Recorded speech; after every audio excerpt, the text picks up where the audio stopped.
এবং আমি যেভাবে পীর সাহেবকে ওয়াদা দিয়েছিলাম, আমি ঢাকাতে ফিরে গিয়ে এলজিআরডির যে মাননীয় উপদেষ্টা আছে আসিফ মাহমুদের সাথে গিয়ে দেখা করেছি হুজুরের পক্ষ থেকে, এবং দেখা করে বলেছি যে জয়ন্তী নদী যেটা আপনাদের মাদ্রাসার সামনে আছে, যেটা ভাঙছে, এখানে যেন একটা সেতু করে দেওয়া হয়।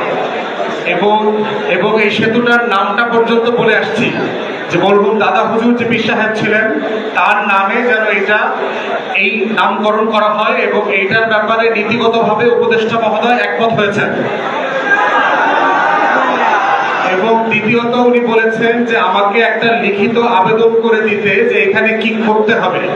তো আমি মহতারাম পীর সাহেবের পক্ষ থেকে একটা লিখিত আবেদন জমা দিয়েছি যে গড়িয়ার পাড় থেকে রাস্তাটা বড় করা সারসিনা পর্যন্ত, কারণ মাহফিল এবং বিভিন্ন উপলক্ষে আপনাদের যে হাজার হাজার বাস আসতে হয়, এই রাস্তাটা ছোট হওয়ার কারণে অনেক অ্যাক্সিডেন্ট হয়, অনেকগুলো ব্রেইলিং ব্রিজ আছে যেগুলো মেরামত করা দরকার, এবং এই পুরো প্রকল্পের সাথে হচ্ছে সেতু যোগ করা। এই দুইটা বিষয়ে আমি মাননীয় উপদেষ্টা মহোদয়ের সাথে দেখা করেছি, এবং আমি ঢাকাতে ফিরে গিয়ে আমার কথা হয়েছে যে আমি যোগাযোগ এবং সেতু উপদেষ্টা নিয়ে আছেন জনাব ফাউজুল কবির সাহেব, ওনার সাথে আমরা দেখা করব, এবং এলজিআরডির যে মাননীয় উপদেষ্টা আছেন উনি ওনাকে বলে দেবেন।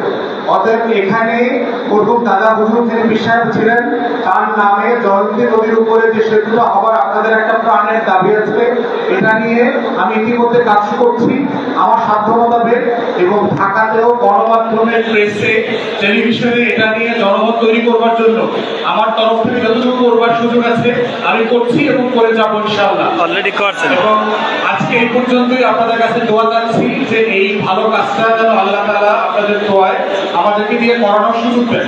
সবাইকে অসংখ্য ধন্যবাদ। আসসালামু আলাইকুম।